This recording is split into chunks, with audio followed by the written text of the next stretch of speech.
Good evening and welcome to Livid Comics Lair. Tonight's guest is the creator, founder, publisher, and a good friend of ours of Royal House Comics. He gave us one of our first shots when we were starting out in the comic book world.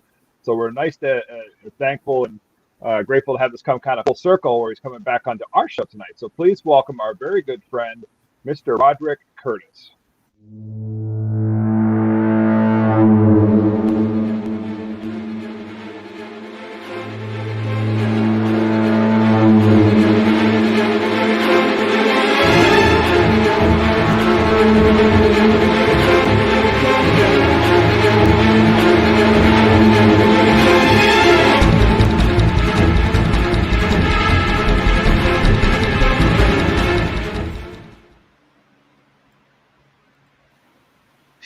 Thumbs up. Good evening. Everybody does. Yeah. Awesome. It's a sweet intro. Welcome, but Oh, thanks. Yeah, thanks. Joel put that together. Yeah. yeah, It took Rosario about 5 shows to get in the intro, but he's in there now. Yeah, it's all right. Yeah.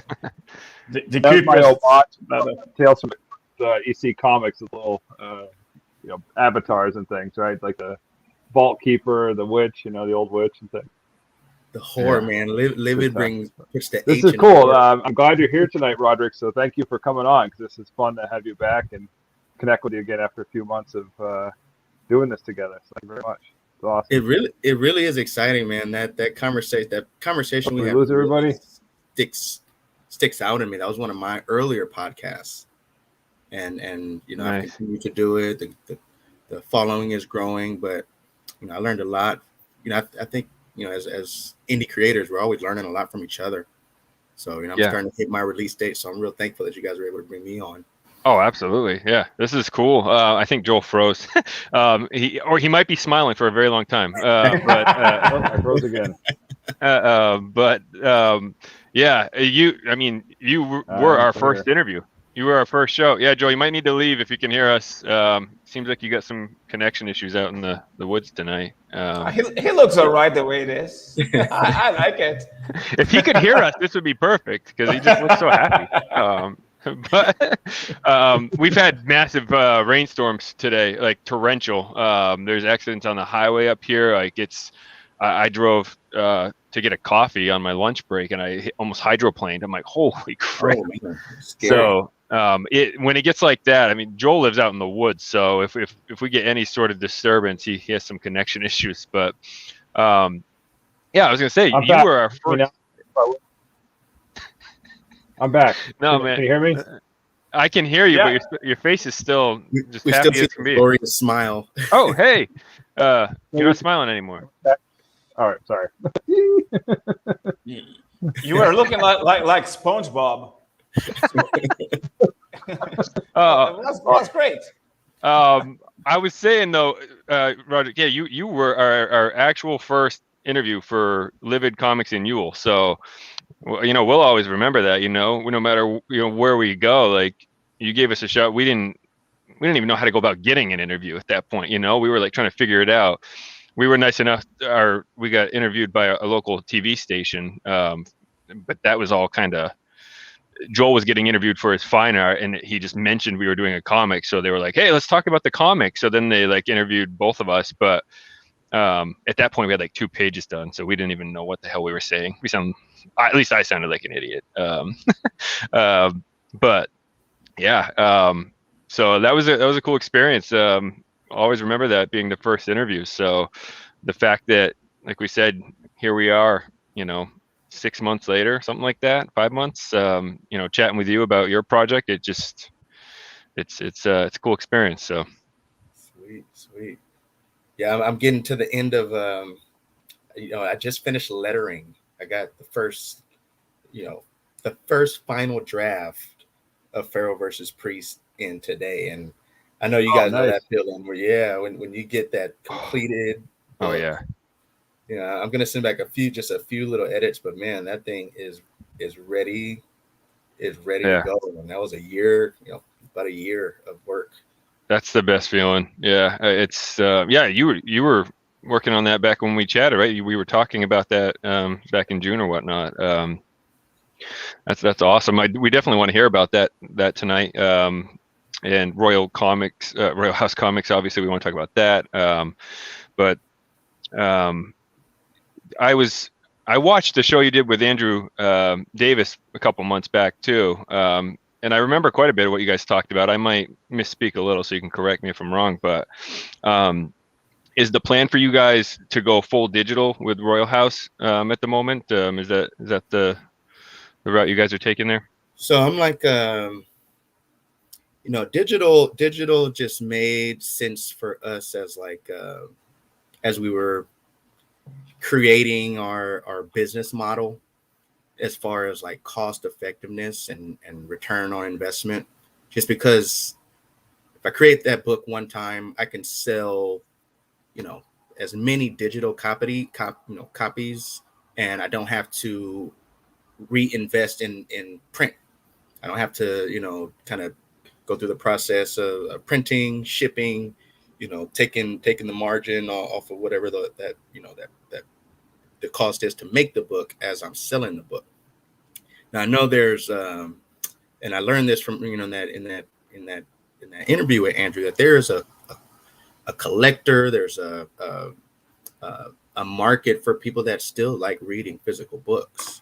So I don't think we're going to necessarily shut that off. After we launch on December 3rd, coordinating with LA Comic Con, I think I'm going to do a Kickstarter. Okay. With Pharaoh versus Priest, and probably bundle it with a few of our other books and do some limited run signed copies. That's cool. Oh, awesome. Because you getting the digital proof back, or I assume it was digital. I don't know if you got a physical proof back, but yeah, it's digital. It's digital. Wait till you get the physical copy in your hand, man. Like that's, I remember Joel had it sent to his house for Yule, and he was like showing me pictures of him opening the box or whatever. I'm like, I hate you, man. Like I'm sitting here like, he lives like an hour away. I was ready to drive there on a work night with the kids just to grab some, but that was a cool feeling for sure. So But Curtis, do you think that this attachment that some people have to the actual book is similar to the music people have towards the vinyl stuff? Do you think there's some similarity in that?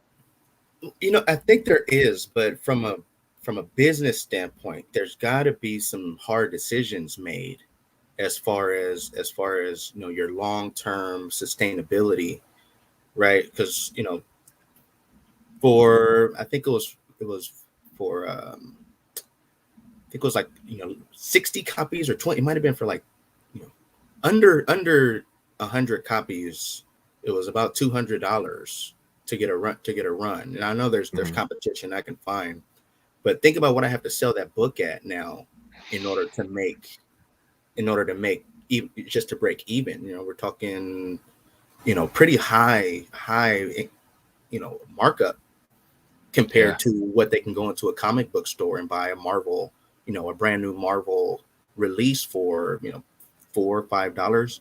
If I'm selling that and I'm doing low print runs as a small indie company, as far as long-term sustainability, I don't know how much I can address the needs of that market.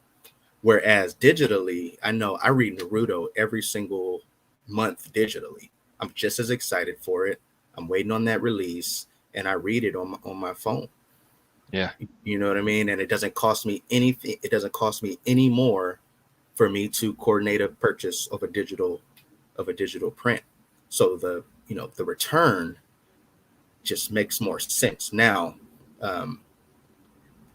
As a salesman, you also don't want to leave money on the table, right? Right. And being able to have those hard books and go to a book signing, a comic book store. I need to have prints for Comic-Con just because of what you're saying, Mr. Rios. Like, there's that market that want to see the physical books, that want to flip through the pages and see, the quality and the art in real physical form. One thing that we did that has been, I mean, we've only done 2 books so far, but it's been a big hit is we did a collector's edition where we not numbered them 1 through 100, so we signed them, numbered them 1 through 100. Like we have a Livid Comics stamp that we put on the inside that says like 1 of 100, 2 of 100, whatever. And, it allows you to mark it up and, get a higher perceived value for the thing. Right. So that's allowed us to, that on top of Kickstarter, really be able to, ramp up the quality of the books, the paper we're using, the packaging we're using, like everything's custom with Livid Comics, like the tissue paper.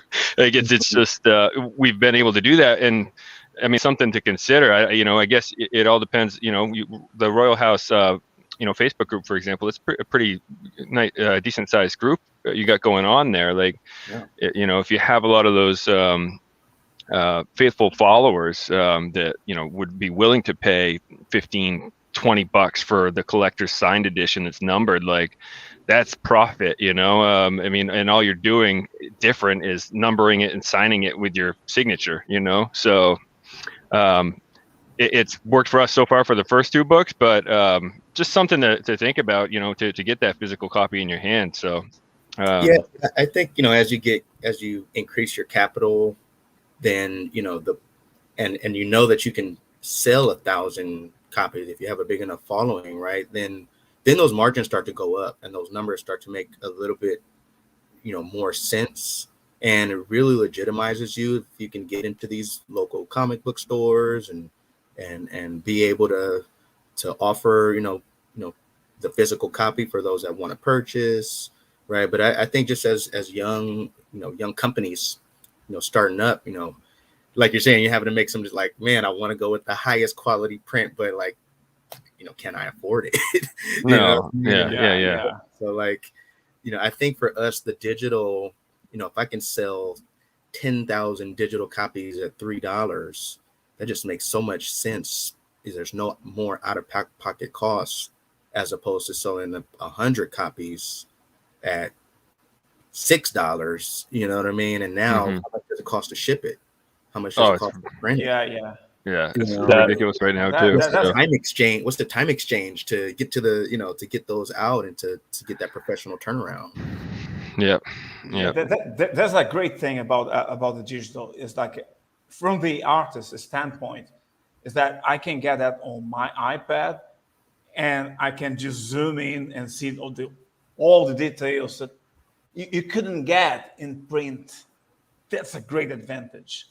Yeah. And I've been thinking about it lately because I love my stuff there. Like I love to see all the shelves full of books because that's the kind of person I am. I'm very attached to physical things. But it's like if you have it that digital, you can take it anywhere at any time. It doesn't weigh anything. And you can see all those great details, and you can figure out what the artist is doing. It's fantastic when you look at it on that, from that kind of way of interpreting the issues. Yeah. And I think it's the way to go because, like, you don't have to ship it, you don't have to print it, you don't have delays because, like, most people have problems with the printing companies because they never deliver in time. Yeah. And digital, it's the way to go. It is good, and I'm changing my mind about that lately. Yeah. One thing too, like I actually never touched a digital comic until we started this show. And, when we prep for guests, like we try to like read up on their books and stuff like that. And, some of these guests have books that came out a handful of years ago that you can't even get physical copies of unless you're paying on eBay for them. So I got Comixology, and it's a different experience, but I've fallen in love with digital just as much as physical, because I was telling these guys, like, when you're scrolling through, I mean, you can, with Comixology, you can have, it's like each panel is a page reveal, like you're just scrolling one panel at a time, and it's like, oh, whoa, so it makes it a whole different experience when you're reading the book. So it definitely, from an experience point of view is great, but like you said, I mean, you can't beat the cost efficiency of it. So it's, it's definitely a smart business model for sure. I feel like Joel, I don't want you were frozen for a bit there, so I just Hey. want to check in with you, make sure you're good here. Yeah, I'm still with you guys. So, yeah, I Yeah. was going to say nice thing. The digital. Think about somebody like Rogério, right? He's in Brazil, so I mean, what's it going to cost to get him a book? It's going to be $35 US to ship him a book or whatever. So, you can build out your global market audience base a little bit better when you can do things digitally like that too. I definitely think it's a viable option, and that even physical print creators should have that option for people like that. And I use kind of analogy that I went through is we've had a lot of authors on the show, and I don't have time to read the book because of just the time on the paper, but I can listen to a book while I'm drawing. And so I've been going more into Audible books and audible.com, where I originally thought like I wouldn't want to hear somebody read the book. I'd rather read it. It's my preference, but it's time. But that's been a great experience. So kind of like John's experience with like Comixology and the digital book, not knowing until you try it, right? And then once you try it, you find out that it's beneficial. So I think as we build upon different ways to present entertainment mediums to people, I think we're going to find more and more different types of avenues like that. I started thinking about too is you might look at something like animated comics, right, in digital. So maybe like a panel or a page is actually animated as part of that package too. And some places when companies are doing that, which is kind of another avenue that you could go down on top of that. Obviously, you can't do that in print, so that's something. Yeah, we're planning on doing that. We just started doing some of that, some teasers, more like trailers where there's some movement, there's some music, some narration that I think really brings some life to a project that like you said, you can't really do that on a page. But just in general, like the way we consume media is changing. It is, yeah. Just people aren't going to the movies as much. They're watching. There's movies coming straight to these stream platforms that are good movies that are engaging and have people binging whole short series, like where the old brick and mortar movie companies are having to figure out how to adapt. So I think as comic book creators, we gotta adapt to the market. Yeah, you might have virtual reality comic someday, right? Your immersive experience, right? That could be. I would. Why not? I mean, that could easily be wild. Right? You got somebody putting on a VR and going into like the Yule universe and like like, how cool would that be? Oh, it'd be amazing. I'd have to do Max. I have to do a 360 panorama drawing then or something, right? The technology's catching up. Yeah, the technology's not far away from that. Man, yeah. Even the augmented reality, thing seems pretty feasible too. Before you get the whole 3D room, Ready Player One scenario going on. But I don't know if anyone's seen that besides me or read the book. But but that one, right? Yeah. What's that, like Joel? The Matrix. Yeah, like the Matrix. Ready Player One, right? Yeah. By the way, the book and movie are so different, but I dug them both. The book is more driven to different pop culture. The movie went more mainstream pop culture, because they wanted a bigger audience, obviously. So like King Kong and like all of those bigger, movie, like The Shining ending there, that was not in the book at all.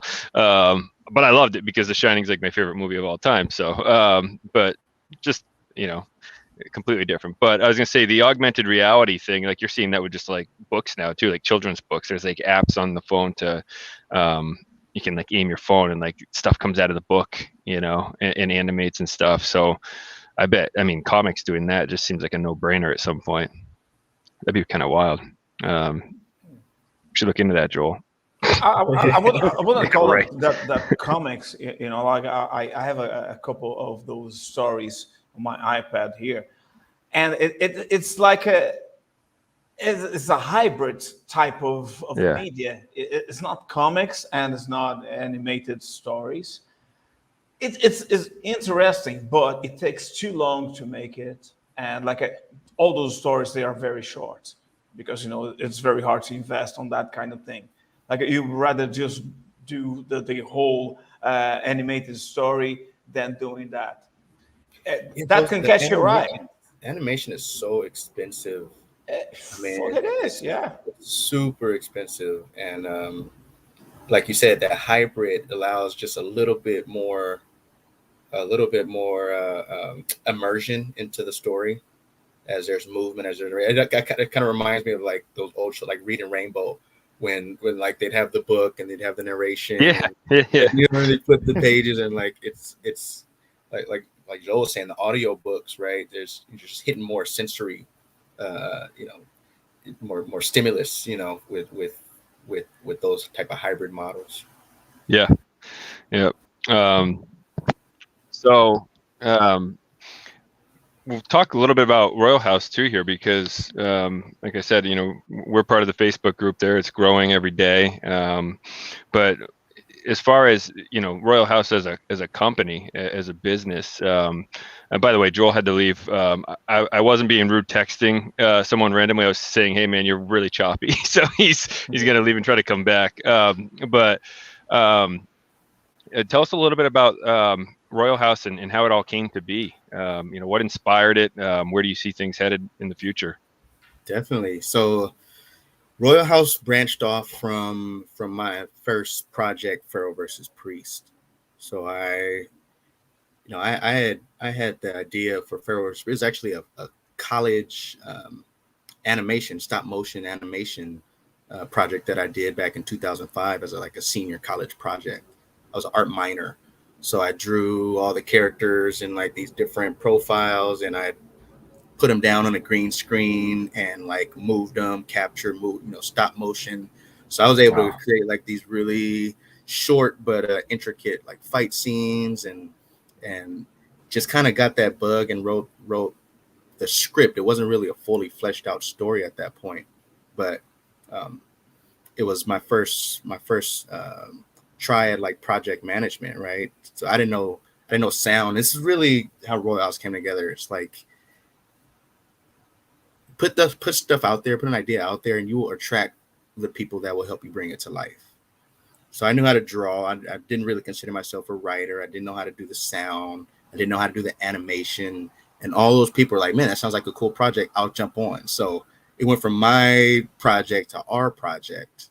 And we were able to put together, I think it was like 3.5 minute short of the the Pharaoh and his father and the sons fighting against these kind of Roman styled gladiators, and it was just really all based on like the fighting and the movement, right? So flash forward over 15 years later, we're in the pandemic, and I've been talking about this story since 2005 with my brother, with people that knew I had done it. And I was like, man, I'm gonna write it one day. I'm gonna make a comic one day. And I just sat on it. Life just kind of gets to you, and you just like, those interests just kind of just stay hanging in your mind. Where when I had this time during the pandemic, I wrote the book. And I said, I'm going to turn the book into a comic. It was always meant to be seen. And I found an artist on Upwork, which was a whole process. I went through a few artists and settled on my partner now. And he created that first character, Aten, for Pharaoh versus Priest. And like, it was just so inspiring to see that first character come to life. And we kind of figured out, I asked him, he was such a good artist. I was like, man, are you published? And he was like, no, I'm not published. I'm like, we're gonna be published together. Like we're gonna do this together. And he was like so excited about that. And you sometimes overestimate, like based on people's talent, about like how much they're really valued. And some a lot of talented people are just slept on and just don't feel have that urge or that motivation to put their work out there. So I'm like, man, we're gonna do it. Your name's gonna be on a book at the end of this year. And he was just so locked into the project. His name is Todoroshi. He goes by a pen name.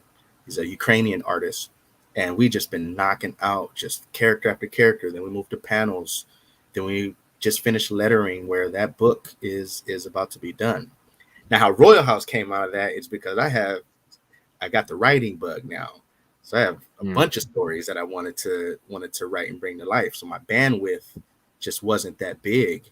So I knew that like this I'm not just going to stop with one. So I want to make the company. I want to have a brand and really do this. So I just put it out on Facebook. Say, hey man, who wants to build a publishing house, a comic book publishing house? And I got people that reached out, say, hey, I'm interested. It was really organic, but I didn't want to be like schooled. You know what I mean? Like I didn't want to. I wanted it to be very like egalitarian, where everybody's coming and building this together. Everybody's got stake. Everybody's got a voice. So anybody that came in like, oh, we got to do this. I'm like, man, you know what? You can, you know what I mean? That's not how this is going to go down. And for those that are in, like, we're going to start working. So our first thing as people started coming in was like, hey, like writers, make a character, artists, draw it. I'll pay you guys to do it, but we're gonna see like what we can do together. So we started building these different worlds. Out of that came Detective Rumble, where a writer just kind of created this world, and the main character was kind of developed by one of our artists, and like that's now a series for us. I had this other project called Dambe, which Dambe is our flagship project.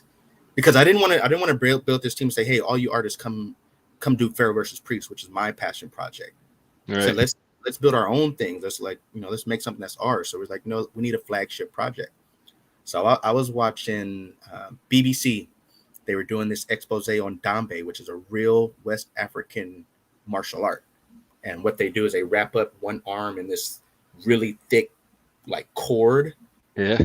And there's rules to the fight. So you can only hit with the cord hand. You can be right or left with one hand, and the other hand is blocked. So there's a whole technique to it where you block with this hand and you strike with this other hand. And I was watching the BBC interview, and I'll never forget this. The interviewer was talking to one of the coordinators and historians, and they were like, well, like they banned magic in the sport of Dambe. And I'm like, what does that even mean? What do you mean they banned magic?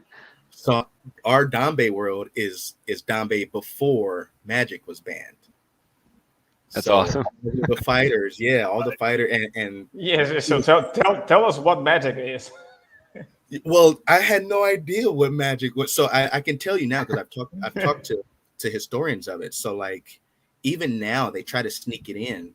So like one of the fighters laced his glove with venom, with snake venom. Oh my gosh! So he struck somebody, and like the fighter started getting woozy, and they had to actually like go treat him for venom, for poison, right? So that's cheating, right? Exactly, it's cheating, but like it's still like, and so that's kind of what our world is like. Yeah, it's cheating, but like if you complain about it, you're just like. It's like who can play, like it's open, you know what I mean? Like it's like a blood sport kind of. So my query for it would be like if it's blood sport meets Teen Wolf. So like the main character can actually like turn into like he has like this were lion inside of him, and his main foe is like a were hyena, but that doesn't mean they're the most powerful. Actually, there's other forms of magic, and it's actually I like historical fantasy. Yeah. So, the West African Hausa nations, there's this origin story of the first leader who actually went into this well. It's rich story. His name is Benedin Nejad. And he went into this like cave and subdued this huge snake that wouldn't let anybody drink water from the well.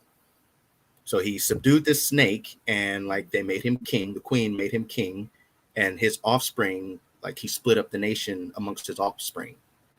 So now the different nations within the nation like fight in this tournament for a balance of power, for prestige, right? For money. They kind of bet on their fighters, and there's these different houses and guilds that have branched off from that. So there's a lot of like rich history that's incorporated in our Dambe story. And the first book that's coming out on December 3rd is The Song of the First Butcher, which is his tale, going into the cave, slaying the snake. Oh, that's awesome. there's an exchange of power. So I always like this realism. So like as he's, the snake just kind of wipes out most of his like crew that went in there with him. So he like calls on the power of the gods, and like he can teleport lightning, like teleport almost like Raiden kind of, but he like loses his eyesight. There's an exchange of power, like so he can like call on this punch, but like his whole arm kind of stiffens up and turns into iron if he does that. So like he kind of loses the the fluidity of his arm. So like there's always this exchange. Yeah, there's a price for anything. There's a price for anything. Yeah. So like even when they're fighting, like there's a fighter who can kind of like warp time, but like it'll affect his equilibrium, and he might be kind of out of it for a little while after he does it. So there's all kind of dynamics of power exchange and turning a sport, into like the sportsmanship game that it is today. That could be a video game, right on. Video game series, yeah, sure. Yeah, man. It could, it's all about fighting, winning, and having your weaknesses, and that could be great. Actually, Rogerio, we have a game being in development. Nice. Really? Awesome. Yeah, I knew that. It's a mobile game based on like Street Fighter kind of. Oh, that's so cool. That's something that I would be addicted to. This is why I don't play video games anymore. I just ban them because that would take me hours and I wouldn't draw anything. Joel said the same thing. Yeah, these guys they gave up video games because it's addiction. It's an addiction.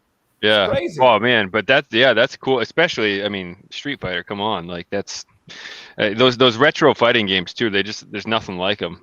So I love all of them. That's my problem. Yeah. I do love them, and I don't want to go back there. Yeah. So like I'm using it as like just different ways to expose people to our media. So that so that's Dambe. Detective Rumble is another series that I'm super excited about. That's going to be released December 3rd. We have 3 releases coming out December 3rd. Oh wow! All at the same time. Okay, cool. Yeah, Pharaoh versus Priest, Dambe, and Detective Rumble. Detective Rumble is like this Afrofuturism where there are no superpowers, but there is high technology. So it's kind of like what's that movie iRobot? It's kind of like iRobot meets like a noir series. So there's like these 5 gang bosses, and everybody has like these different types of tech. Like one of them has like this mask that if you hear it like you can't resist, like it'll like control your mind. One of the bosses has like these metal gloves that just really amplify his strength, and the main character is like he took like this cancer treatment that kind of gives him these regenerative abilities. So he looks really young, but he's super old. He's kind of outlived his grandchildren. And he kind of just lives for kind of fighting crime, kind of old school, still wheels around old guns even as there's high technology around. But I like these soft magic systems and like I was telling you earlier, these exchanges. So like there's no superpowers, but people are super and have these abilities based on tech. Yeah, is that taking place in futuristic Africa, or is that U.S. based story? Or yeah, no, it takes place in Africa, and it's like good. You don't see that very much, right? Not a lot of futuristic sci-fi Africa based stories. Like that really is something that hasn't really been tapped, right? No, and I kind of got there's like this. It's kind of like what I think Silicon Valley in Africa would be, 100 years in the future. Akon City. You guys know who the singer Akon, right? Oh yeah, of course. Yeah, so he's like supposed to be making this like new city in that's all like forward thinking, Bluetooth, everything's like digital. So like I kind of just took that idea and ran with it. But there's this juxtaposition of the high end, technology city, and there's still slums that are only separated by like just literally like a wooden fence kind of separation.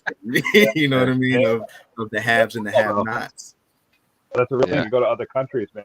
I saw that. I did some volunteer work in Honduras, and it's like that. You either live in a cardboard box or you got a mega mansion. There's no in between in those types of countries. So yeah, it was like that in Jamaica too. Like I've been to Jamaica a few times, and like, obviously I went on vacation, so I'm staying on a resort. Then you go off the resort, and there's people walking around with M16s on the street. It's just so there really is. It could literally be a gate, and you go on that other side of that gate, and it's just a different world. So no, that's you're 2 for 2 selling me here. So this is cool. 3 for 3 actually. You've talked 3 stories now. Yeah, these all sound awesome. So yeah, so our bandwidth is just really. We have 7 artists. We have 4 writers. Everybody's like attached to one of the projects, and the artists and the writers just love what we do. So many of our artists have just been burned by the industry, whether that be creators that have them doing work and not paying them, writers that can't find artists to bring their stories to life, no long-term business model. So I said, man, look, we're all going to be published comic book creators by the end of this year. We're going to pay. We're also going to share revenue. And that's allowed us to produce at just lightning speed and grow very organically. You saw our Facebook is just up. Yeah. So I suppose. Hey, don't worry about it. Rogerio's had his kid, on the show for some time. I hide in my basement. I have to hide in a cement wall basement with a banner that makes me look more important.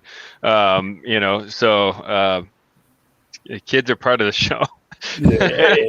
Yeah, sometimes he's not here tonight, but he'll be tomorrow. Yeah, tomorrow we don't have any show. But Curtis, I suppose you're doing this full time because, you have mentioned, you have 3 books on the go, and you are managing 7 people. That sounds like a lot of work. Are you doing that full time, or do you have a day job as all of us? I'm a teacher. I'm a special ed teacher and a head football coach at high school. No way. Yeah. I knew you coach football. I was going to bring up the football later, but yeah. I read about it. And I'm okay. I don't know. Do you ever sleep? Oh my goodness! It is a hard balance. It's a hard balance. Yeah. Me and my team, we meet twice. We meet every other week, and we communicate every day on our own Facebook kind of chat room. But we're an international team of 7 artists, 4 writers. So there's 11 of us, and wow, because everybody's focused on one project. A pair of writers and artists, a pair of writers, artists here, like there's still a focus for us, right? And I have experience in business management, so they kind of trust me to make sure we're always kind of taking one step forward. So no, I don't do this full time. I'd love to replace my income with royalties from our books. That would just be a dream to just do this full time. But no, I have to fit it into my work and my kids, all those other things. We're right there with you, man. It's we all got kids, we all have day jobs, and we're all just trying to do the grind, right? Like the 3 of us will, even when we don't have shows, we'll be up, messaging each other till 1-2 a.m. sometimes, because that's, the nighttime. We're like Moon Knight, that's when we do our work. I had to throw a Moon Knight reference in because I'm digging the new comic series quite a bit. Joel did a painting of Moon Knight before they were even redoing the series. But that's an oil paint up. Yeah. Yeah. Oh man, I didn't even know who Moon Knight was at that. I'm embarrassed to admit this. I didn't know who Moon Knight was when Joel painted that, and he sent it to me. I'm like, that looks pretty badass. And he told me it was a Marvel character. I'm like, oh, wow. I thought I knew my stuff. He was one of my favorite characters coming up, but I feel like he never got the love that I thought he deserved. I don't think he ever got the love. Have you read the new series at all yet? I haven't. It's pretty good. I haven't read the old stuff, so I don't know what to compare it to, but like I'm hooked on the character, and And I just watched today. I watched like the teaser trailer for the Disney Plus show, and I'm like, oh man, like I cannot wait for this show. It's gonna be awesome. That looks great from where I am now. Can you bring that a little bit nearer? Yeah, let me get it. Oh, have you not seen it yet? No, I haven't. No. Oh man, dude, that painting came out awesome. Yeah, well, I don't know where I was. I remember talking to Joel while he was painting that, and he was basically, you know, saying he wanted to, you know, do a character that. Oh, look at that! Yeah. No way. Yeah. This is fantastic. Yeah, that's sweet. This was my first attempt to try to blend in fine art with comics, right? So I wanted to see if it could be done. And my goal someday is to do a comic in full oil paint. Would be awesome to see. But that was just I love this character. Yeah, I did the background. I'm falling in love with Moon Knight. So just like an abstract. Yeah, that looks great, Joel. Congratulations! This is you nailed it. It's great. Yeah. It can be done. This is what we do. Can do. We go off on tangents. So, you know, I made a quick passing Moon Knight comment, and here we are talking about Moon Knight for 10 minutes. But sorry, Joel. I just cut you off. You're talking about your work. We're all praising the painting, so I don't want to take away from the moment. That's all I got. No, man. We were talking about like just time, and you know, we do our biweekly meetings. I take the worst time. I take 5 a.m. because it's an international team. So I know if it's 5 a.m. here, it's a little bit more decent time where they're at. So, you know, I'm committed to this, man. I wake up, I take the worst time, but we meet every other week, and we just move it forward. Man, 5 a.m. I shouldn't. My 3-year-old daughter, now that she's in a bed, it's, you know, 5:15. You hear her little footsteps coming into our bedroom, and I'm like, oh. But I can't imagine functioning and having like work meetings at that time. Crash right after. Man. Yeah. Oh, I can't. Well, and this is since the work from home thing too, though, right? Like I say that now, but like honestly, before work from home, like I was up at 5 every day, you know, to get ready for work because I had an hour commute, but. I can't even, if, you know, whenever we get back to normal life and we're going back into the office, that's going to be a rude awakening, having to wake up at 5:15 every day when I can wake up at 7:15 when my kids let me sleep, you know, but yeah, we do more of the late night stuff. You know, we talk a lot at night about our stuff, and just like you said, finding that balance is tough, but if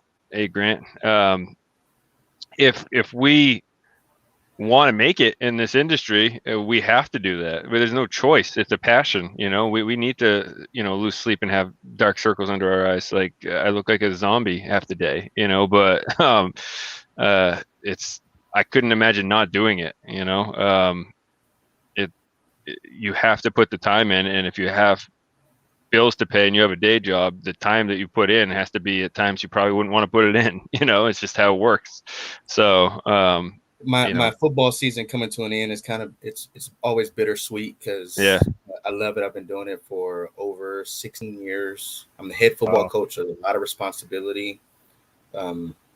We made the playoffs. We had a successful season. We lost, but I'm just really looking forward to having some time to create. Yeah. Yeah. I was offensive center, defensive right guard. So whenever they needed, I played both ways. So that's it. So man, I miss football. I played wide receiver and I played wide receiver and cornerback, and but where I was good in like junior year, or not junior year, like sophomore and freshman, when being skinny was fine, you know, and then when we got to like junior and senior year and everyone bulked up and I did not, it was a different story. I got my freaking head nailed in, you know, so yeah, you could have got some steroids down back then. I mean, and the so funny thing is, though, is my dad used to like push us for sports. So like he would have us, we would do workouts after school every day, and we were taking these like protein drinks. My brother bulked up. I just went to the bathroom a ton. It just was in one end, out the other. Like I could not bulk up. It just my body would not allow it. But yeah, I miss football. Our coach, Mr. Carl, he had the cool comb over with like 3 hair strands.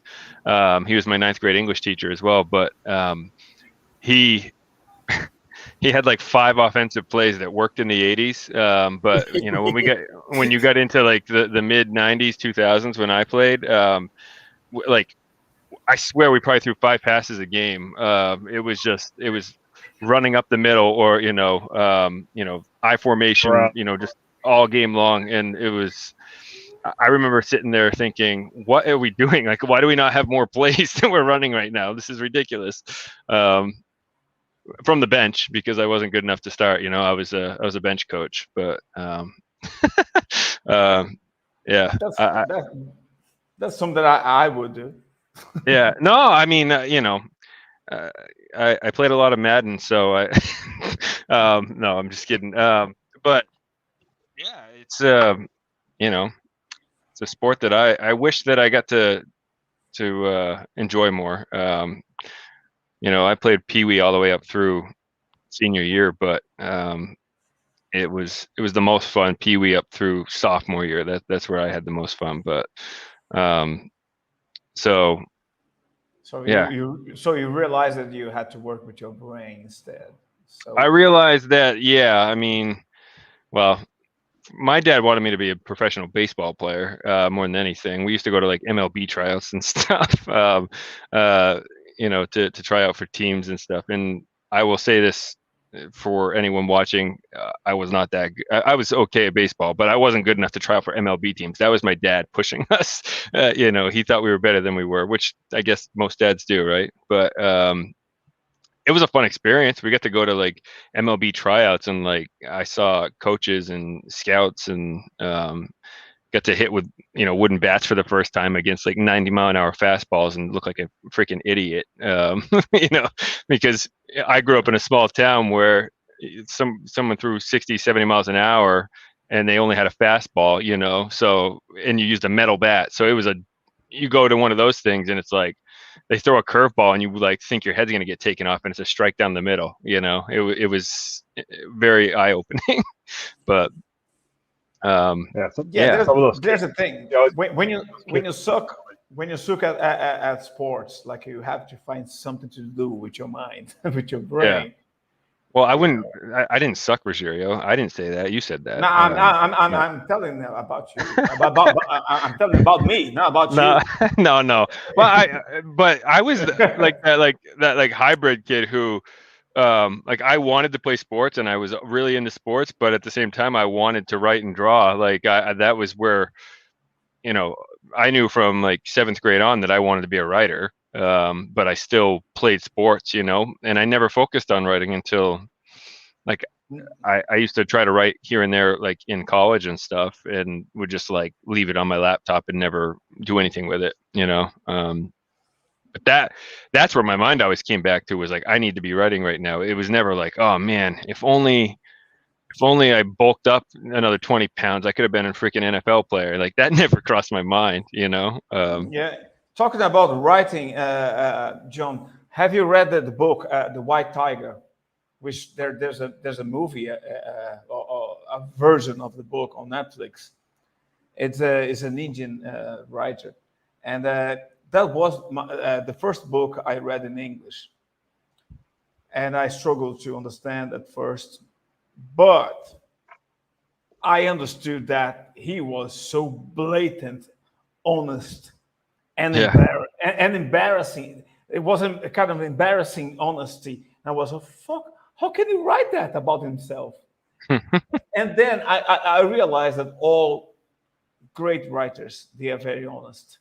Yeah. Like ego doesn't play that big for them. Yeah.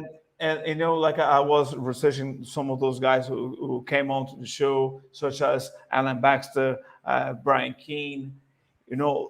Those guys, they admit that their shortcomings, and they put that very clear for us to read it. And I just think that is something that make us love them, because we can, in some ways, like identify ourselves with those kind of mistakes. And this is something that, fuck, I would never do. You know, like I would hide my bad my bad aspects from anybody, Yeah. because I don't have the courage to do it. I want to be loved. I don't want to be pitied. No, but they're people care about flawed characters, right? If someone's perfect, they don't want to like them or root for them, you know. So there has to be something like with Yule, the whole, which we haven't really dove into yet in book one, but you know, the whole flaw is, you know, the Kasi, this cube feeds off emotion. So, and the kid Will has anger issues, so it's going to cause trouble later on in the series where, you know, he needs to control his emotions, he can't, you know, and it's going to basically teleport him to some pretty bad places because of that, you know. So and that the whole mindset was that was me personally pulling from my life. You know, my son has anger issues and I want him to overcome them, and I want to teach him to overcome them, and make a story of a kid overcoming his anger to basically succeed in the end.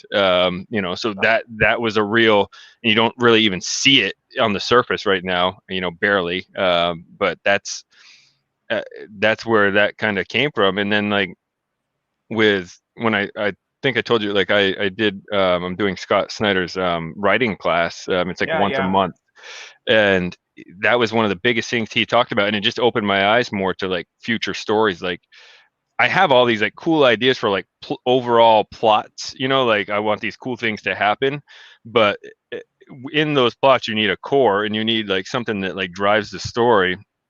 And he talked about how everything he writes, he pulls from his real life experience, and just basically, you know, it becomes personal to him. But someone reading it might not know that, you know, like he was talking about Court of Owls or whatnot, you know, with Batman, and how I think I said this on the show before, like the whole idea of that came from, you know, him thinking he knew everything he needed to know, but then just finding out, you know, that he didn't know anything basically. You know, when it comes to writing in the comic industry, like he was taking over this major important character of Batman, and he was lost, you know, he didn't know what he should be doing. So he came up with this idea to have that happen to Batman. Batman knows Gotham, he thinks he knows everything about Gotham, and then all of a sudden someday he's just blindsided by the fact that there's this like cult almost of, you know, the Court of Owls, that is this underground society in Gotham that basically runs the city, and he had no idea they were like under his toes the entire time, like running the whole city, you know. So that just opened my eyes. Like any idea I have moving forward, like I still will use like the basis, like the overall core of what I plan on doing, and then just try to like tie that something like that into it to just add that much more depth. It's just like it just like seriously, when he said that, I'm like, holy crap, like that's brilliant. I don't know why I wouldn't think of that, you know. But yeah, so yes, sometimes the obvious choices are the ones that really applies to what we are doing. It's like sometimes we have to just think, oh, I don't have to be too smart. I just have to do the basic, and the basics very well done works all the time. It's like we don't have to match the geniuses there. Like we just have to find our own way to present our best. And when it comes to writing stories, that's hard, because like it's very hard not to compare ourselves to the greatest. Like I always do, and I fall short to it. But on the same way, I think, all right, I'm getting better. It's a nice way to keep going. Yeah. But writing is a different thing, because like you're there on your own, and you're another plane going up. Yeah. And you have to face your own criticism and other people's, which is can be fucking annoying. Yeah. You know, I was seeing something on Twitter today about I forget who it was, but I was Alan Baxter actually. He tweeted it out. Someone was bashing a negative review of something they wrote, and he basically said, if you're not someone that can handle negative reviews, you're not in the right industry, because even if you write what you think is the perfect book, someone's not going to like it. Your stuff is not for everyone. That's just, he said, he's like, that's conceited to even think that that's a possibility. So not everyone's going to like it. And what I view, what I feel like is if I get a bad review, and it's a one-off troll situation, I'm just going to ignore it, but if it's Eugene and they say this sucks, I'm just going to laugh about it and make a joke, right? Like, there's no context to that. But if it's multiple people saying, yeah, there's no character development and this and that, then you got to like take that and you gotta like be like, all right, well, what am I doing that multiple people are seeing here that's not working? You have to, like, you gotta have thick skin, but you also got to look at it and critique yourself, because all I want to do is get better at writing. Like, I don't think I'm the best in the world. I think yeah, that was expected. It's all right. I think I can come up with cool stories and whatnot, and I think I'm getting better at like writing the prose side of it. But like, I have a very long way to go before I would even consider myself like good. What happens if you read a review, somebody says, "All right, John, your book suck donkeys." I'd laugh. I would laugh, because if someone just says something like that and they just don't give you any context to why they're saying that, then I'm like, okay, well, thanks for not, like, what didn't work for you is what I would want to know. Like, if you said everything, then I'd be like, touche, but, and if everyone said everything didn't work, then I'd be like, okay, well, let's go back to the drawing boards, because clearly I am not where I think I am, but you got to look at the negatives just as much as the positives and pull from them, and see what you need to work on. I'm very self-critical, as you know. So I feel like I'm always critiquing as I go anyways, where it's like, I feel like this isn't where it needs to be, or that's not where it needs to be. And even though I can see that, I can't always make it exactly what I want it to be. But at least I feel like I'm willing to admit when something's not working. I don't know. Seriously, all I want to do is just get better as I go. I want to, take criticism and go with it. So, but that's unfortunate that Raudric had to drop out there. Hopefully he comes back. But yeah, he's single dad, as he said. What's that? Still super choppy? Am I choppy still? Not too bad. No. He's got three kids, hasn't he? Oh, it's coming back! Yay! Sorry about that, guys.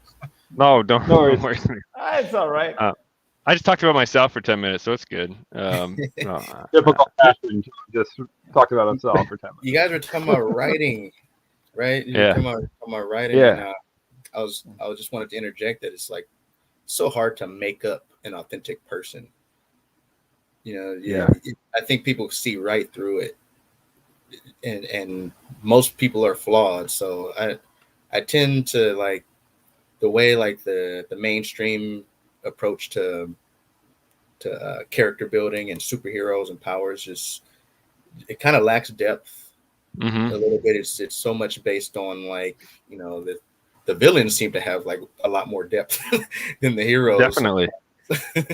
But I always have found that pulling from real people, real experiences, historical events really gives this authenticity to my writing. And last thing is like editing. People think like I got to write the first thing I write is going to be like this perfect masterpiece. And I think we tend to discount like the writing and rewriting and feedback and rewriting and editing as the process to make a really good piece of work. Absolutely. Yeah.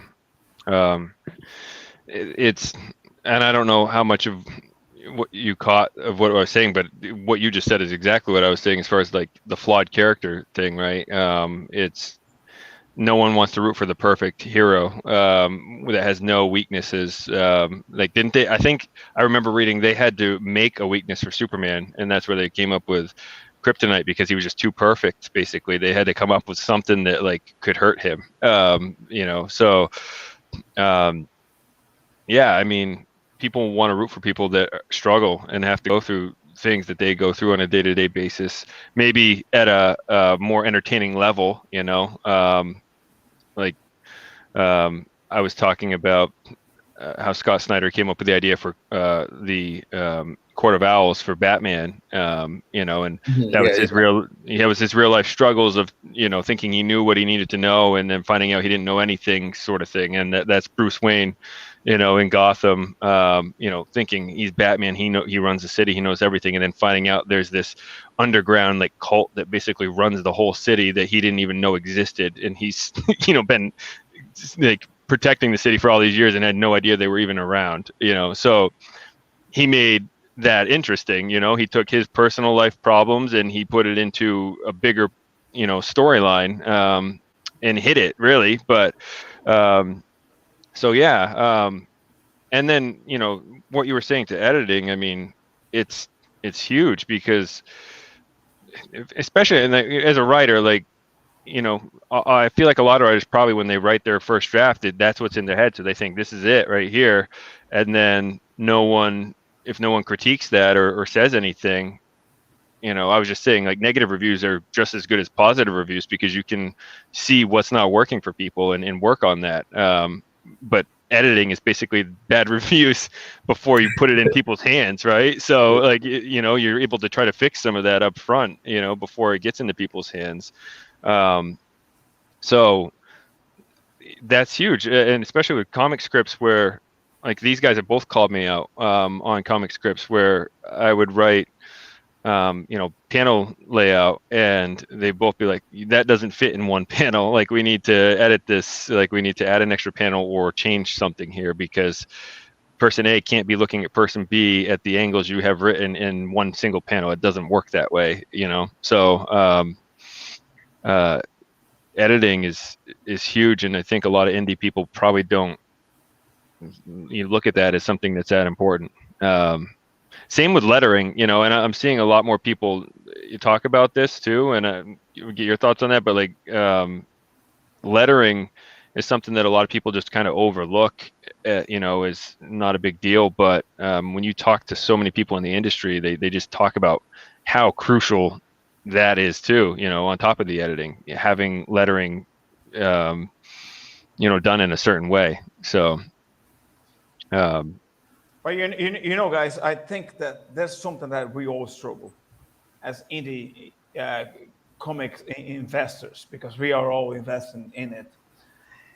We don't have a fucking idea of what the mainstream want us to produce.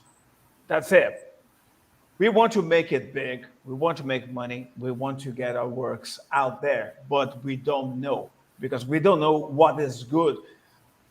Actually, let me correct myself. We do know what is good, but we don't know what is good to the people who are buying our stuff. When I browse on Netflix, 95% of the things that I browse is utter shite. In my opinion, they have no substance. They are so shallow. They've no the storytelling is bad. The characters, bad actors, everything. And I understand that people can consume that. People can buy that. But I don't think I would be proud to produce something on that level and bring to the market. And I see so many great, really great authors there who are struggling. They have good stories. They know how to write. They know how to draw. They have great characters, but they don't make it big. And on the other hand, we have those kind of crappy stuff, like going in fucking torrents hitting us all the time. And I don't know anybody who can just go there and find like oh no, I have 10 new great series to watch. No, you have to browse it, you have to ask people, and sometimes you get disappointed. But it is something that really strikes me as a creator, that you don't have to be good, you just have to be consistent. And being consistent doesn't mean that you know stuff. It means that you really resonate to some kind of public that are aiming and they are willing to buy your product. I talked about this with another indie creator who's been in the game for a long time. And I think sometimes we often equate like indie with lower standard, which I think sometimes is unfair. Yeah. Right, because I agree. I'll walk in a comic book store, a bookstore, and I'm walking by a bunch of stuff that just doesn't procure my interest. It's subjective, but it's met some standard that it's not meeting my personal affinities or likings, right? But there has to be some type of standard that we all kind of accept as like it's worthy of being put out there. And there's some subjectivity to it, but there's also got to be some objectivity to it as well. So I guess there's a question in there is like, what is that balance, and where do you just kind of just forget the standard and say I'm going to put out what I like, what makes sense for us as a group, versus, hey, we got to go back to the drawing board. We're not meeting the standard that I think everybody else is expecting. Yeah, absolutely. That's very well put. But that's the kind of equation that is very hard to find. Very hard. I think part of the issue too in the indie scene is that, and we've talked about this before, where a lot of people on the indie scene are doing it as a hobby and not as necessarily a passion or a business. People that just put a single book out and don't think of like a company or like where they're going from there. They just want to write or draw a comic book and sell it, and that's it. That's where it ends, right? So like yourself or like, what we're trying to do is we're trying to build our own brands, and make this bigger than just a single comic book. And I don't think everyone has that mindset. And, like we've said, it's like, great. If that's just a hobby, that's cool. But, the indie people that want to be taken seriously, they're passionate, and their work can match a lot of what we're seeing on the shelves from Marvel or DC, and to Rogier's point, are not getting the attention. So, I love it when I go into a comic shop and I see a shelf that has indie stuff. I will go there straight to that shelf, and I'll find stuff that I want to buy, and I'll ignore the big shelves, and just grab something indie because I want to support them, and it's just phenomenal stuff sometimes. So, yeah, I think there's a lot of all of that. There's people what that... you kind of touched upon like the formula that I think I want to like voice, and that's like some people will buy trash just because it has Marvel or DC on it. It's a character that I love, even though this new writer team just completely, hasn't done anything new with it. Like Hickman like brought some really new life into X-Men in this last series, where like X-Men had fallen off. These are iconic characters, but what people were doing with the stories just got super stale. Whereas, indies, there's a community and of support where like I'll do the same thing. I'll go right to the indie section. I want to see people that are like in my shoes, what they're producing, and I'll buy those things. And I guess like I don't really like compare them to what's on the other shelves. I'm just like, what pulls me out of this batch right here. So I guess like, back to like digital versus hard copies, like there are people that will buy my signed copy just because they support me for $25, even though, the book may never be worth $25, but that will infuse our brand, infuse our business with some life and some capital to put our stories on a wider market. So there's all kind of like factors in that equation that that I think need to be weighed. But the fear, most people are like, we have you have a book. My book is about to be out. There are so many people that just sit on their idea and never put their pen to paper, never put their paint to the pad, and never produce what's in their mind. That was me for 15 years. Yeah. So there, we've done more than like 90% of creators by just putting something out. Yep. And then once you do it, it's seriously like a drug too, right? Like once that first book's out, it's like, all right, what's next? Like, let's do this. So yeah. And I always feel bad for those people because some of their stuff's probably really great too. And it's just like, imposter syndrome or, just like this anxiety to get it out in front of people. And I have author friends that, I see them saying stuff like that on social media where they're like nervous about stuff, their book that's going to be coming out. And I'm like, man, I don't ever want to feel that way. I'm excited. Like when the crap reviews come in, like I'll take it, but like, I'm just excited to get that out to people, like, and get it in my hand, so, but people have like their own process. Like I was talking to a buddy and I'm like, man, I went to college with him. He's like, I thought he was like a better writer than me. And I'd spend like sleepless nights, like trying to put together a paper, and he'd like wake up and throw it together and like get a better grade on it than me. I'm like, dude, like you're so talented. Why don't you write a book? And he's like, man, I'm going to put so much like time and detail. I won't have my book ready for like 10 years. I'm like, man, I'm going to have like 100 books in 10 years. Like, I don't know if it's going to be as good as your one book, but man, I ain't going to be waiting 10 years to put my book out for sure. Exactly. I view it as growth, like if my first, like I had my first short story that got accepted into an anthology like last month, and I was so excited, but like I read it back now and I'm like, oh, like I would have done this about it or that about it. And like, but I'll see that as growth. Like down the line, if I have more stuff that I'm lucky enough to get published, I'll look back and be like, that was the first thing, like you learn, you try to get better.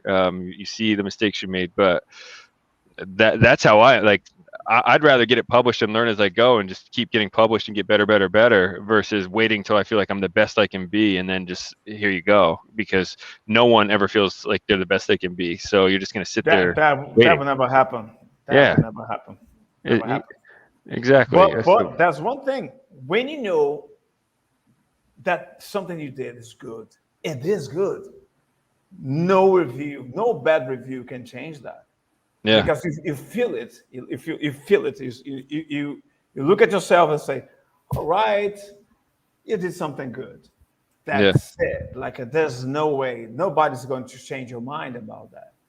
Yeah. That's a state of mind, basically.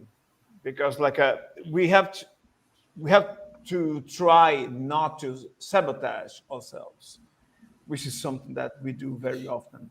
You're so right. And like I take I watch the making of Cheech and Chong, talking about how they made that first movie, and like nothing was scripted.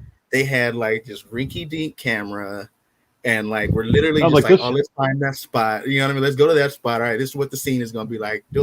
And like it's an absolute masterpiece. Or like Friday, Ice Cube's Friday, right? How raw.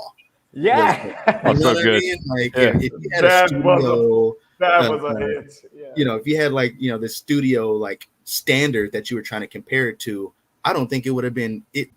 Like the Fridays got progressively worse as you start getting a bigger budget. Yeah. You know what I mean? So like, it's very similar to like putting out indie stuff. Like it's unique, it's raw, but it's different while it's being created from that standpoint. As you start getting that, that you want that validation from the industry, now it starts to become like this industry cookie cutter type of production that I think just loses some of that realness. So yeah, I think Pharaoh versus Priest is, I don't think there's a bunch of Egypt stories, but there's no Pharaoh versus Priest the way it is. There's a huge Dambe following, but I haven't seen one Dambe book or show or anything like that's out there like that. And and Detective Rumble, like, you know, like you said, there you don't see any like African-based Afrofuturism that has really taken off, and in the way that we tell it. So I think just any writer that's listening, or artist that's listening, like, as you produce it, like it's like NFT language, like it's a 1-for-1. Like there's nothing else out here like it. Put it out. Do it. Yeah. I mean, that's Actually, let me just tell you something. I live here. I live in Brazil. Is a state called Bahia. Is the biggest African community out of the continent there. I'm the main city. And there's a man here who is a friend of mine. He has produced a comics called Contos dos Orixás. I don't know if you heard about it because it's a big success all over the world. And you were saying that the technology and the Afro culture were not kind of meshed, but this guy did that. Mm-hmm. It was in 2017, probably after that works, and it's so good. And he kind of emulated the Jack Kirby style and turned into the African religion culture, the candomblé stuff, and all the orishas and everything. And he did a great job. He's very famous. Like he made loads of money. He had a great idea, and we are very proud of him because he could just do that from the point of a black man living here in Brazil, and the guy who knew the culture, and who could just translate that into comics. Yeah. I'm going to send you those links because you're going to love it because I'd love to. it is beautiful and so affirmative as the as the black guy doing some black comics. Not I don't like to call black comics because it's for everybody, but you know what I mean. Yeah. And it is just great, you know, like to know the guy. And I would love. Yeah, if you can send that link in our yeah, I will. You're gonna love it. And many people know him all over the world, but he's not a big hit because like he's kind of building his reputation organically. You know, that takes time, and sometimes like it doesn't get to the people that it should get to. yeah. But what would the world be missing if he didn't like put that out? You know what I mean? Right. Like each of us have like this unique experience that if we have that creative bug, like I just hope, you know, people are listening and just encouraged to just, you know, put it out there, to do it. Yeah. Now it's tough. It's tough to take one step forward and like write it. I hit a bug. I waited 15 years to write it. As soon as I started like writing that book, it took me like 12 days to finish 120 pages. Dude, man, like you're speaking my language. No, like, but this is like, That's a lot. Before you even said that sentence, the thought in my head was like, it's tough to get started, but once you start, it's hard to stop if you truly are passionate about it. Like, I mean, some people may not be, but like, my you know, desire is to write novels. That's what I've always wanted to do, is write horror novels, and then you know, Joel and I did comics, which has been freaking amazing, like writing comic scripts versus writing prose. But when I get that short story accepted, I'm like, it was like, I can't stop doing this, you know? So like I wrote 100 and something pages for like a novel that I wanted to write in like the span of 3 weeks. Not 12 days, but you know, it's just like, I can't, if I go to bed at night and I didn't write a page at least, like I feel like I let myself down now. And before, for years, like I would always want to do it. It was always there in the back of my head. I wanted to write. I want to write. I want to write. It's like, okay, yeah, but you're playing Madden and you're playing PlayStation, or you're watching Netflix, or you're like reading. Like I would read a ton of novels, and it's like, well, you gotta give an hour, 2 hours of that time to yourself to write. And you mentioned with your situation is very similar to ours in that the pandemic kind of pushed that. It got it moving. That's how we founded Livid. Was in the middle of the pandemic. If you're not gonna do it now, when are you gonna do it? Like you can't go out and do anything. You're sitting in your house. Like you're gonna play more video games. Like so. Obviously there's been a lot of awful things going on with the pandemic, but a lot of goods come out of it for the creatives, because I feel like a lot of people have found themselves in writing, drawing, doing comics, doing books, just doing paintings, whatever, like any artistic thing. I feel like it's brought a lot more people into that world now. So it'll be really interesting to see in the next handful of years how many new faces are coming out. It's so hard to put the genie back in the bottle now. Like now things are starting to open back up. Like you almost like you got so used to that routine of waking up, going to work, and barely having like an ounce of energy for your family to go to sleep and then do it again. All for like barely enough money to keep a roof over your head and food in your mouth. Like, and no time for your creative pursuits. To like then to have like the this opening of time and to now like want to like turn that off just because things are starting to move forward again. Like I'm finding it like it's really bittersweet that my football season is over, but it's really sweet because I'm really looking forward to having a few hours a day to get back into my writing. Yeah, but the writing, the art, these are so much more important, I think, for us personally as talk about fulfillment than getting up, sitting 2 hours in traffic there from work, the dailies of whatever we do in life, which is probably fulfilling, right? But like Reggie asked me, do I do this full time? If I had a choice, I'd be doing this full time. Oh, right. I love teaching, but like if I had a choice, I'd be just creating full time. Mr. Curtis, I got another question for you.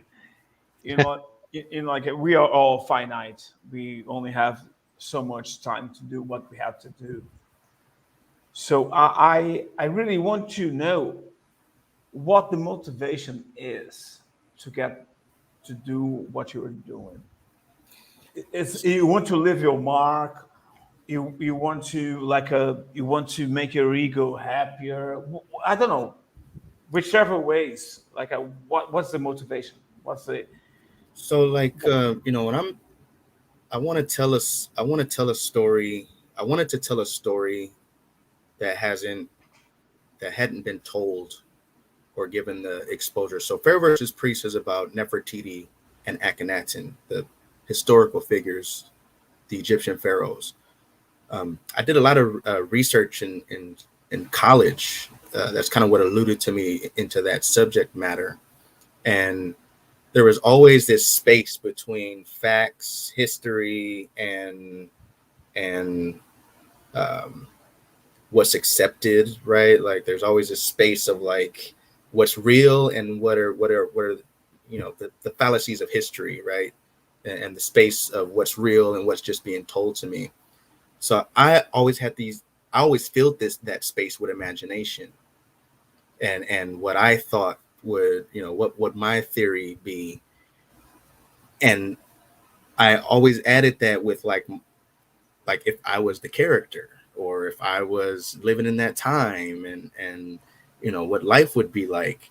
So as I started developing these characters, really, the main character is me. The family are my daughters and sons, and like I'm able to tell my story through this embellishment, through these historical figures. And as I was like sitting in my car, I realized that if I don't write this, my kids will never understand this part of me. They'll never be exposed. Nobody will know me, what's in my thoughts and in my imagination. Nobody will ever know unless I write it. they'll know me as the football coach. They'll know me as the teacher. You know, my kids will know that I come home and I interact with them about TV or whatever's going on. But nobody will ever know what's in my heart and in my mind. So it kind of weighed heavily on me that, like, when I'm gone, my kids will be able to read this book and see themselves in these characters, see, you know, my interpretation of reality, of imagination is reality, I think, in many ways. Yeah, I agree. Right? Yeah, like things don't exist until you imagine them and bring them to life. That's our power as creators, as humans, you know, God-given or just an ability that we have been bestowed as to take something that doesn't exist. Royal House did not exist. None of these stories existed until I brought them to life along with the team. Right? Livid, Yule, you know, all the history behind it, people would never been exposed to unless you guys had taken that step forward and brought it to life. Yeah. Right? So that's what weighed on me, Regigio, is that I could not pass and not give all of myself to this world and leave something for somebody else to think about. That's good. Yeah. I would agree 1,000% to that. That's where my mind's at. So, you know, it's like, you know, do I want to make money doing this? Absolutely. Right. But that's something more to it. Yeah. Honestly, great. Yeah. When Joel and I started Livid, we used to joke all the time about how, you know, if Yule sold 20 copies and we had hundreds of issues sitting in our basement, we're just gonna have a lot of Christmas gifts for years, right? But like, at least we would have a physical copy of a book in our hand that we created together, you know. And in Yule, like the main character is an 8-year-old kid who I named after my son Will. His name's Will. So like my kid, and I know Joel's kids are like this too. Like they basically almost think we're famous, you know. Like Will has the Yule poster hanging up in his bedroom, and he asked me if Will was going to be a popular name now, and I'm like, buddy, it's pretty much one of the most popular names already, but but yeah, maybe. But it's a cool feeling, you know, for sure. Like knowing that down the line, like that's what he doesn't care about my day job, even though that's what puts food on the table. He doesn't care what I do with my day job. He tells people I make comic books, you know, or I have a show, because he's so obsessed with YouTube now. So he's come down and seen the banner. He was so obsessed with wanting to see my setup with the banner and like how I set everything up. And you know, he wanted to make his own YouTube channel before I ever even thought of a podcast. So that he thinks we're like on TV or something, you know. It's just it's funny what like a kid thinks, you know. But you know, and like we always, you know, life seems to like slowly drain that imaginative spirit out of youth. Yeah. What do you know, early, like, what do you want to do as a career? Like we started having our young people thinking about like a career and what they're going to do for 40 hours a week. You know what I mean? That or more. Yeah, or more. That has nothing to do with their creative pursuits. And like back to reality versus imagination. Like if we just get stuck in reality, like what are we really talking about? We're talking about an alarm clock waking us up. We're talking about having to put on this facade to do whatever we do to make a living, to meet some standard that's outside of our you know, our wants. But when we talk about imagination, like those are the things that really inspire us, that we dream about, that we think can't be real, but it's very much in our power to do. Like creators, even like engineers or inventors that take something that does not exist and creates it, flying for the first time. That it was literally like a dream that you know you is now routine for us. That started off as somebody's imagination, right? Space travel, like there is no limit to the imagination. That is our real power as humans.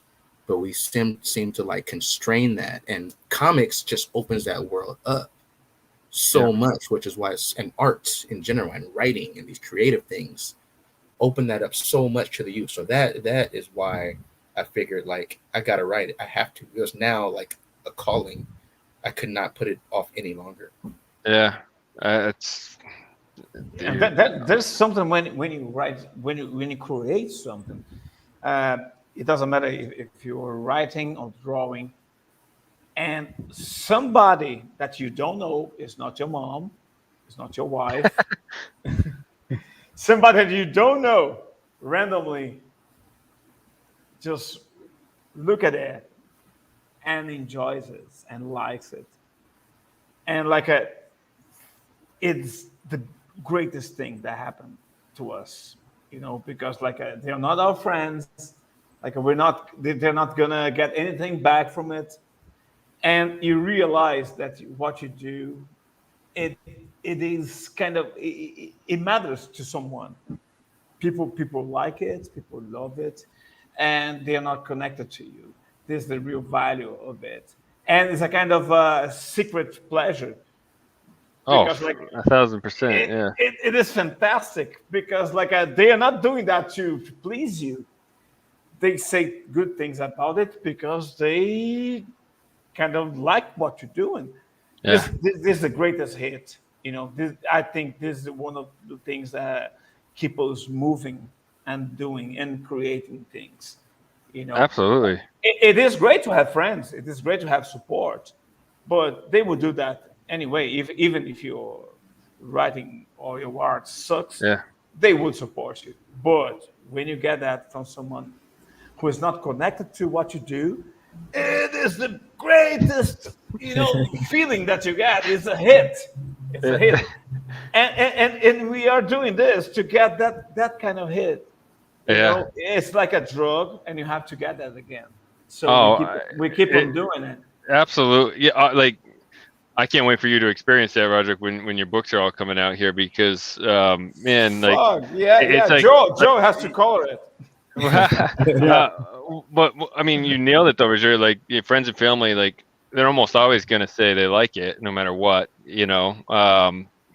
It's when you get, like, when we started getting random tweets about people reading Yule and loving it, and like saying, "Oh, I can't wait for the second one," or like on the Facebook group, like people that we don't even know personally, like Rogerio said, they don't owe us anything. They're not doing it because they're trying to be like buddy with us. Like, they truly enjoyed the book. Like, that is the coolest feeling in the world.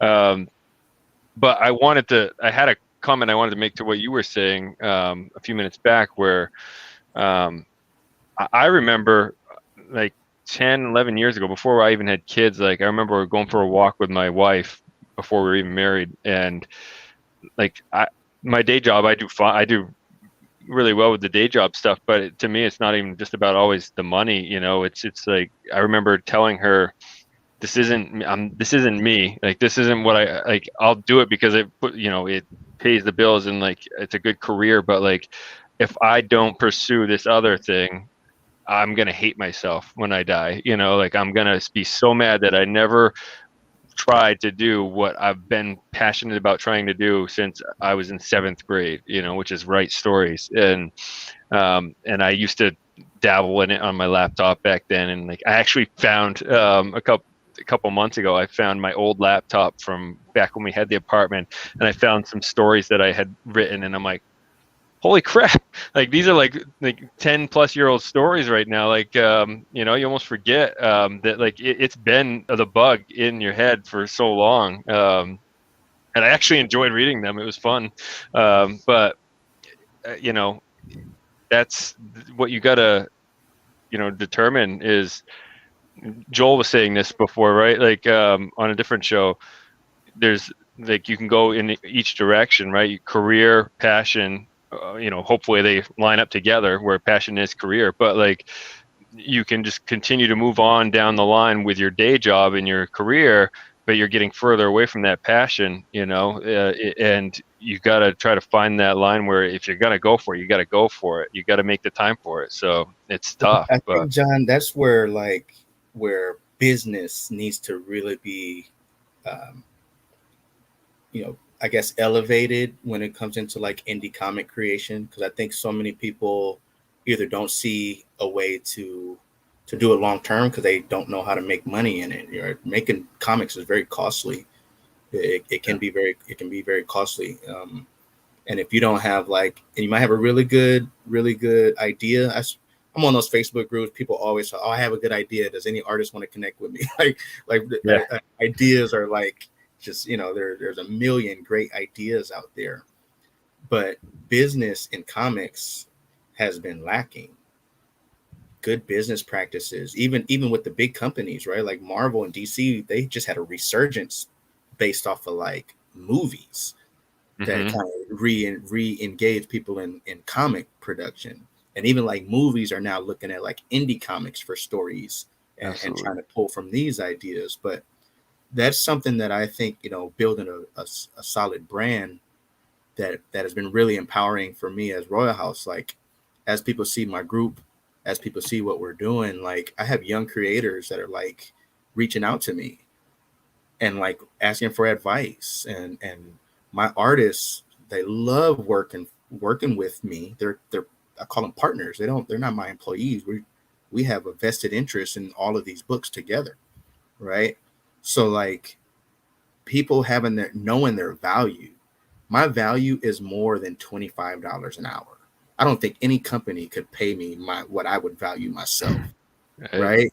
Only I would pay myself what I would value myself, and that's if in a few years when I have 20 books on my website and each of them are selling 10,000 copies, now I'm starting to talk about what I think I'm worth, right? $100,000 a year for just the chance to read what was in my imagination.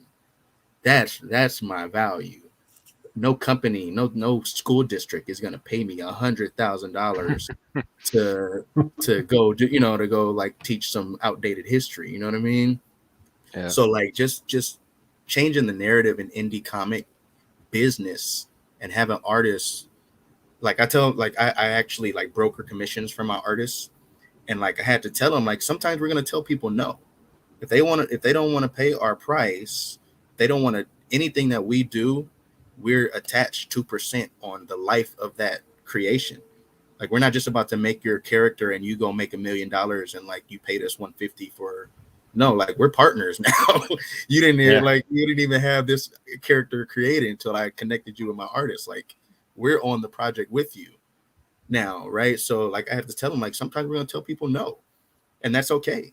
You got to value yourself differently. You got to see your art as money, as a medium of exchange. And now I have young people that are reaching out hey, I'll have an idea. How do I do it? And with my podcast, I documented my entire process. Go listen to my podcast from the first episode when I just started talking about building a company, and then building and all the topics that I talk. And like you guys, it's just building organically, and people are learning. And we, starting off from our ideas, are now inspiring others to do the same thing and follow our footsteps. So it's just super powerful. Comics is just super powerful. Yeah, I agree. Yeah, awesome. We figured we should check in here because well past an hour mark. We're over an hour and a half now. I'm not sure how you're doing time wise here, but our show can go some time here. When we had Andrew Davis on as a guest, that was the record show. What did that go, Joel? I was on vacation. I was on vacation that show, so I didn't have time control going on. But yeah, that was close to 4 hours. I'll be talking to him on this Tuesday, 16th. Good guy. Nice. Yeah, we'll check in. We'll tune in. Yeah, it's nice. I still don't know what the agenda is, but for sure I'm going to talk about a dead ball and the market and everything.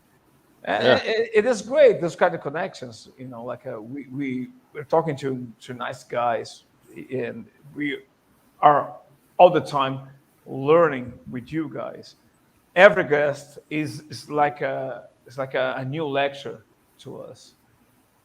Oh, I'm selfish. I'm definitely, obviously I want to entertain people, but I also want to learn from everybody we talk to. It's, that's part of what it's all about. You talk to people at all different ends of the spectrum. And that when we started our show, that was like the that was our goal. Was we want to talk to indie people, we want to talk to mainstream people, and mesh the two, and talk to, like, we've talked to a lot of people like from Image Comics and stuff like that. We've talked to people that have done stuff from Marvel and just pick their brains and then share that with indie creators, what worked, what didn't work, and hopefully people learn, because we can ramble for a bit, but the goal is to have fun, learn, and hopefully help other people learn. So I'm a bit worried tonight because Joe is very quiet. Well, he had the system issues, and I feel like we've talked a lot. Yeah, I don't know if I'm breaking up still, so I don't know if I want to interject if I sound like Max Headroom over here or something. So I don't know if you guys are able to hear me okay or if it's choppy. You're good now. No, you're good now. Still? Yeah, right. Okay. I'm gonna talk the whole time. So. feel free to break us up. Yeah. No, the time change also really kicks my ass, man. Even though you gain an hour, like, it just wipes me out for some reason. I don't want to like working an hour later, but it's darker earlier. It's like want to go eat stews and chowder and cake and like hibernate now until April. So that's all I want to go do.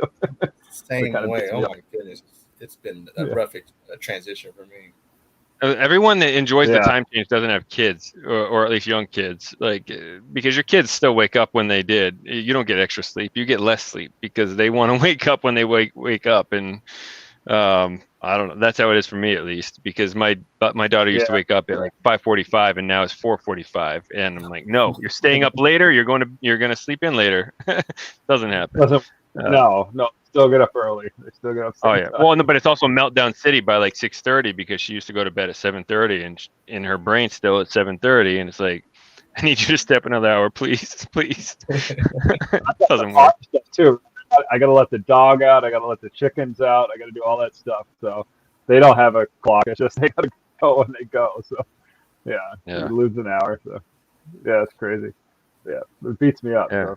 So, up in the dreary, sleepy, cold New England, man, you just want to go to sleep. I want to be out in California and have the sunshine and beautiful weather like Rodric's got down there. So, man. This time of year, I'm sure this time of year is great. Yeah, there's that old movie Pleasantville, where like it's today the forecast, like today it's gonna be like low 82, high 82. Like that was the weather forecast. Like that's California. We won't see that for another 8 months, man. We won't see that for 8 more months. So.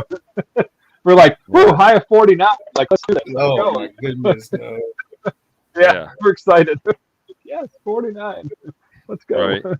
So guys, I'm probably gonna be checking out right now. I'm just really glad you guys brought me in, man. Oh, man. Super excited that you guys are just having so much growth and success. Just really excited to kind of see you guys really kind of pop off, man. Same with you. And sorry, Joel. I've talked too much tonight. You talk. I'm sorry. You say what you're gonna say. Wow, I was going to say Rodric's probably the most positive, awesome, happy person that I know in the indie comic world. So you're just a beacon of light, man. It's like it's infectious, and I think that's something that bodes really, really well. So that creative spark and energy, it's just fuel, man. And I'm in a good mood when you come around in my life. So thank you for that. So I appreciate that, and I appreciate you being who you are out there for people. So it's very awesome. So that's great. Thank you. It's really going to be exciting when these books drop. So like December 3rd, we got Pharaoh versus Priests coming out. Dombey, the Song of the First Butcher, and Detective Rumble will all be available on our website, www.royalhousecomics.com. Nice. Right now, it's just like a glorified landing page, but it'll be open probably a few weeks before release. We'll be at Comic-Con, man. I'm super excited to have a booth. I'm jealous. Comic-Con, it's gonna be cool. A real one? LA Comic. We're in the building. That's so awesome. That's great. Yeah, man. So I'm just super excited for this time for Royal House, man. Anybody listening, please look out for that name, Royal House Comics.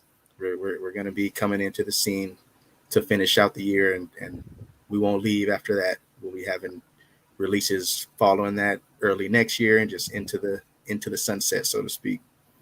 There you go. Yeah, and anyone that's in the industry, definitely join the Facebook group too. It's growing every day, and a lot of good stuff in there. So, yeah, super jealous of that. I hope you enjoy that. That sounds awesome, and it's just like the perfect storm too. Your books are coming out. You're gonna be at LA Comic Con. Like all of this, like that high is not gonna leave you for like 2 months. So awesome. Curtis, I have to tell you that I am really jealous of the energy you get, the time that you can allot to all the things that you're doing. I just think this is fantastic, and you're doing everything very well. And I hope you achieve all the success you deserve on those books. And I'm very thankful to receive you here in our show. And talk to you soon. Yes, sir. Thank you, guys. Appreciate it. Yeah, thank you. All right, guys. Hope everyone has a good night. We'll be back next week. Got 3 shows for you next week, so it's going to be a busy one. So tune in, and we'll have. Oh my God! Again.